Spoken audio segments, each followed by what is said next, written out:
I am going to start my next topic, that is critical success factors in operations. Okay, means what are the points that you need to consider while dealing with operations. Okay, so these are some critical success factors, CSF. Okay, that are dealing with either production or operations. Okay, what is production? Basically dealing only with product. Okay, and what is operations? Means dealing with products as well as services both. Okay, so these are some decisions that you need to consider, means they are critical one, and you will find some sample options in opposite. Okay, so what is that? First is product. Okay, so you need to decide while deciding your operations, while deciding your plant's operations basically. So you need to decide whether you are providing a customized product or standardized product. Okay, I am giving you an example. Okay, like standardized product is what? Like you are going to build a transformer. Okay, so your customer will order you regarding 300 kVA or 400 kVA transformer. Okay, he will not order you that you should make a circular red color transformer with 300 kVA. Okay, ऐसा तो नहीं करेगा ना कि मुझे जो है एक सर्कुलर या रेक्टेंगुलर या हेक्सागोनल ट्रांसफार्मर चाहिए और वो पिंक कलर का होना चाहिए, ग्रीन कलर का होना चाहिए, ठीक है, ऐसा नहीं बोलेगा. तो that product is purely standardised. ठीक है, standardised means you need to the operating voltage of that transformer would be 300 kVA. Okay, it should be built for 300 kV. Okay, and what is customized product? That is directly related with customer. ठीक है, customer को उससे क्या चाहिए? Transformer से सिर्फ operating volt चाहिए कि उतने ऑपरेटिंग वोल्ट में वो काम करे. आपको पता है जो ट्रांसफार्मर बनते हैं यूपीपीसीएल या जो पावर कॉर्पोरेशन के लिए बनते हैं, इस रूम के डबल साइज के ट्रांसफार्मर बनते हैं. ठीक है, करोड़ों के ट्रांसफार्मर होते हैं. ठीक है, रेक्टेंगुलर होते हैं, उसमें कोर क्लैडिंग और वो सब आप वायर्स वगैरह करके और उसको अल्टीमेटली ऑयल में डिप करके टैंक के अंदर फिल करके फिर देते हैं कस्टमर को. ठीक है, आप लोग जनरली देखते होंगे. ठीक है, कुछ हैवी मशीनरी या कुछ इस तरीके के ट्रांसफार्मर जनरली रोड से ही ले जाए जाते हैं. ठीक है, तो वो कभी कभी आप लोगों ने देखे होंगे ऐसी हैवी मशीनरी. तो that is totally standardise item. So you need to understand whether your product that you are going to manufacture is totally standardized or totally customized. Car अगर आप कस्टमाइज नहीं देंगे तो कोई भी परचेज नहीं करेगा. ठीक है, आज के टाइम में सबसे ज्यादा इंपॉर्टेंट क्या है? सेफ्टी. ओके, और टाटा आप देखिए तो सेफ्टी के मामले में अभी नंबर 1 चल रहा है. पहले इन्होंने कॉस्ट फोकस किया. जब टाटा नैनो लॉन्च की, देखा कि कस्टमर का जो बाइंग बिहेवियर है वो चेंज हो गया है, तो मार्केट के हिसाब से इन्होंने भी अपने आप को बदला और अभी जो इनकी कार्स हैं वो मार्केट में सबसे ज्यादा सेफ हैं. हालांकि माइलेज उतना नहीं दे पा रही है जितना मारुति देता है, आफ्टर सेल सर्विस उतना नहीं दे पा रही है जितना कि मारुति प्रोवाइड करता है, but they are better in terms of safety. Means prime concern अगर कस्टमर का सेफ्टी है, देन ही और she will go for Tata. Okay, तो कौन सा प्रोडक्ट कस्टमाइज है, कौन सा प्रोडक्ट स्टैंडर्डाइज है, that you need to decide while dealing with operations. Okay, is it clear? Next is quality. What is quality? Consumers perception about the product. ठीक है, it varies from product to product. It varies from background of customers to customers. ठीक है, अगर मैं same burger आप सभी लोगों को कंज्यूम करने के लिए दूं तो हो सकता है कुछ लोगों को अच्छा लगे, कुछ लोगों को टेस्ट में अच्छा ना लगे. ऐसा क्यों होता है? क्योंकि आप सभी के टेस्ट या प्रेफरेंस अलग अलग. ठीक है, कुछ लोग हैं जो कोई ऑयली फूड खाना पसंद नहीं करते हैं. ठीक है, कुछ लोग हैं जो कोई ऑयली फूड ही पसंद करते हैं, स्पाइसी होना चाहिए. ठीक है, तो बेसिकली क्वालिटी क्या है? Consumers perception about the product. और हर एक प्रोडक्ट के लिए कंज्यूमर का परसेप्शन अलग अलग होता है. आप सभी लोग रेटिंग देखते हैं अमेजन में, फ्लिपकार्ट में रेटिंग्स देखते हैं ना, तो कुछ कस्टमर्स ने सेम प्रोडक्ट को अच्छा रेट किया होता है, कुछ कस्टमर्स ने सेम प्रोडक्ट को पूरा रेट किया होता है, ठीक है। तो why, because perceptions are different, ठीक है ना। तो while dealing with operations you need to decide upon quality of product, ठीक है। and what is quality? Define customer expectation and how to achieve them, ठीक है। कस्टमर की एक्सपेक्टेशन क्या है और उसको हम कैसे अचीव कर पाएंगे, इसके लिए आप QFD एक टूल होता है जो कि मैं आगे आपको बताऊंगा, ठीक है, जब क्वालिटी पढ़ाते समय। क्वालिटी फंक्शन डिप्लॉयमेंट, जिसमें कि वॉइस ऑफ कस्टमर को आप मैप करते हैं और ये चेक करते हैं कि क्वालिटी के पैरामीटर कौन कौन से मैं रखूं। सारे पैरामीटर आप कंसीडर नहीं कर सकते, ठीक है। मारुति अकेला ऐसा है जो कि आफ्टर सेल सर्विस प्रोवाइड कर पाता है, बाकी के कंपटीटर क्या नहीं चाहते हैं? चाहते हैं, लेकिन वो प्रोवाइड नहीं कर पाते हैं, ठीक है। टाटा इकलौता ऐसा है जो अभी सेफ गाड़ियां प्रोवाइड कर रहा है, ठीक है। बाकी के कंपटीटर नहीं चाहते हैं सेफ गाड़ियां प्रोवाइड करना, चाहते हैं।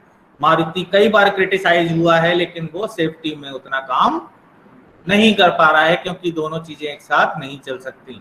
अगर वो सेफ्टी को कंसीडर करने जाएगा तो कार्स महंगी हो जाएंगी, ठीक है ना, मैन्युफैक्चरिंग में। Is it clear? तो सारे पैरामीटर क्वालिटी के आप एक साथ कंसीडर नहीं कर सकते हैं, तो you need to decide whether what parameter you need to choose for your customer, okay. What is your target customer, और उसके लिए मैं कौन कौन से पैरामीटर्स हैं जो कि मैं सिलेक्ट करूंगा। Is it clear? Okay. Next is process. Process में क्या देखते हैं? what type of process you are going to adopt. Like nowadays most of the companies are adopting global supply chain, okay, and global supply chain में भी वो क्या देख रही हैं, whether the process is capital intensive or labor intensive, okay। जो भी labour intensive काम है वो किधर जाता है, चाइना या इंडिया में, साउथ कोरिया में, जापान में, ठीक है। जापान में वैसे कैपिटल इंटेंसिव है, लेकिन साउथ कोरिया, चाइना, इन जगहों पर जो भी आप देखिए ना, जैसे ये आपका है नाइकी है, एडिडास है, ठीक है, ये सभी ब्रांड है, और इनके जो टियर 3 सप्लायर्स हैं, टियर 2 सप्लायर्स हैं, वो सभी साउथ कोरिया और चाइना से हैं, ठीक है। क्योंकि ये मैन्युफैक्चरिंग में काफ़ी आगे हैं और ये लेबर इंटेंसिव कंट्रीज है, ठीक है। और जहाँ पर capital intensive countries, developed countries, जो पैसा ज़्यादा लगा सकते हैं मशीनरी में, लेकिन उनके पास लोग नहीं है, ठीक है। तो किस टाइप का प्रोसेस होना चाहिए, प्रोसेसेस में जो सीक्वेंस है वो किस तरीके का होगा, जो एक्टिविटीज है वो किस तरीके की होंगी, ठीक है।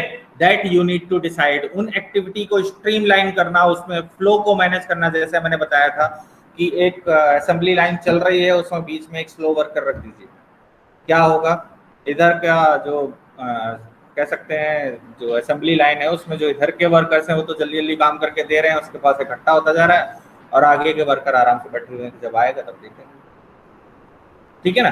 तो ये क्या है, बेसिकली प्रोसेस को स्ट्रीमलाइन करना बहुत जरूरी है, उसकी जो एक्टिविटी की सीक्वेंसिंग है वो देखना बहुत ज्यादा जरूरी है। इसका मैं आपको एक बहुत अच्छा एग्जांपल लेता हूँ, एशियन पेंट है ना। एशियन पेंट का जैसे मैंने बताया था ना कि पहले जब आप पेंट कलर चूज करते थे तो कलर चूज करने के 3 से 4 दिन बाद आपको पेंट मिल पाता था। अब क्या है, 10 मिनट के अंदर, मैक्सिमम 10 मिनट है, अदरवाइज तो सेकेंडों में आपको कलर होकर के मिल जाता है, क्योंकि उन्होंने अपनी एक प्रोसेस को चेंज किया कि हम रॉ पेंट दुकानों पर भेजेंगे और वहीं पर मिक्सर भेजेंगे। हर एक दुकान में, छोटी से छोटी दुकान में उन्होंने मिक्सर प्रोवाइड किया, ठीक है। तो उसके थ्रू आप बस अपना कोड सेलेक्ट करिए और आपको सेकेंडों में प्रोडक्ट मिल जाता है। That is what process, okay. तो प्रोसेस में आपको क्या देखना है, facility, size and technology. What type of technology you are going to adopt, ठीक है। जो टेक्नोलॉजी आपकी कंट्री में है ही नहीं, अडॉप्ट नहीं कर सकते, 5G नहीं है, ठीक है, इसलिए IoT नहीं आ पा रहा है। थिंग्स हम सिर्फ बात कर रहे हैं, पेपर देख रहे हैं, रिसर्च पेपर पढ़ रहे हैं, लेकिन IoT को ऑपरेट नहीं कर पा रहे हैं। IoT इंटरनेट ऑफ थिंग्स, ठीक है। गीजर आपको बंद करना है, घर आप ऑफिस आ गए, भूल गए हैं, तो घर से ही अगर आपकी गीजर में IoT बेस्ड डिवाइस है तो घर से ही, मतलब यहाँ ऑफिस से घर का गीजर बंद कर सकते हैं, ठीक है, स्टार्ट कर सकते हैं। फ्रिज में कोई सब्जी खत्म हो गई है, वेजिटेबल अगर कोई खत्म हो गया, मिल्क खत्म हो गया है, तो फ्रिज खुद ब खुद ऑर्डर कर सकता है, आपके अकाउंट से पैसे कट जाएगा, ठीक है।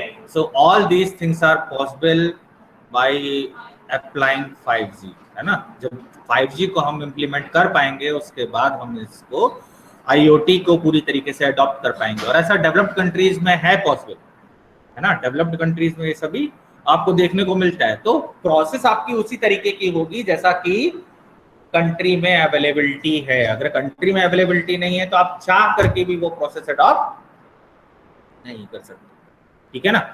तो फैसिलिटी साइज क्या होता है? प्लांट का साइज। जैसे इसमें मैं आपको एग्जांपल देता हूं, एंटरप्रेन्योरशिप के जो प्रोजेक्ट्स हैं, सर्विस बेस्ड जो प्रोजेक्ट्स हैं, उनके सक्सेस रेट कहीं ज्यादा है in comparison to product based case, ठीक है। ऐसा क्यों है? क्योंकि उसमें जो प्लांट एरिया है वो कम रिक्वायरमेंट होती है ना। आप एक कमरे से इवन घर से भी सर्विस सेंटर चला सकते हैं, ठीक है। जैसे आजकल होता है ना, सर्विस के लिए आपके पास कॉल आती है, RO सर्विस, गीजर सर्विस, ठीक है। रेफ्रिजरेटर आपका अगर खराब हो गया है तो वो सुधारने का जो रिपेयर सर्विस वगैरह कुछ है, तो अब उसके लिए आपके पास कॉल आती है। तो कहाँ से? एक ऑफिस में बैठ करके, और उनको नंबर मिल गया, नंबर से वो कॉल कर रहे हैं आपको, ठीक है। कि आपको अगर इन सर्विसेज की जरूरत है तो बताइए, वो मैकेनिक भेज देंगे आपके पास, ठीक है। तो that is what service sector organisation basically. So what would be the facility size? जो प्लांट साइज है वो कितना होगा? अगर ट्रांसफार्मर बना रहे हैं तो वो तो ऐसे नहीं बन पाएगा ना छोटे से एरिया में, उसके लिए तो आपको बड़ा, मतलब एक तरीके से कह सकते हैं बल्कि टाइप ऑफ ये फैसिलिटी चूज करनी पड़ेगी, ठीक है। मथुरा में आप लोगों ने रिफाइनरी देखी है, पेट्रोलियम की जो रिफाइनरी है, देखिए कितने बड़े एरिया में है, ठीक है। क्या वो छोटे एरिया में पॉसिबल है? नहीं, ठीक है। तो उसके लिए जो फैसिलिटी साइज है वो क्या होना चाहिए? बड़ा होना चाहिए। Is it clear? तो that is also a critical success factor. Means location decide करना, प्रोसेस डिसाइड करना, okay. Next is location. Location बहुत ज्यादा इंपॉर्टेंट कंसिडरेशन है, वेयर यू आर लोकेटेड। जैसे मैंने बताया था आपको, एक एग्जांपल दिया था कि कोई IT कंपनी अगर आप चाहें कि मैं डासना में ओपन करके और उसको रन कर लूँ, पॉसिबल नहीं है। You need to opt for either Bangalore और Hyderabad, okay. So you need to choose near supplier or near customer condition. Means your supplier would be in close proximity of your company, as well as your customers also situated, customer also should be situated in close proximity to your organization. Is it clear? So that you need to decide, okay. Next is layout. What is layout? Basically arrangement of available space, okay.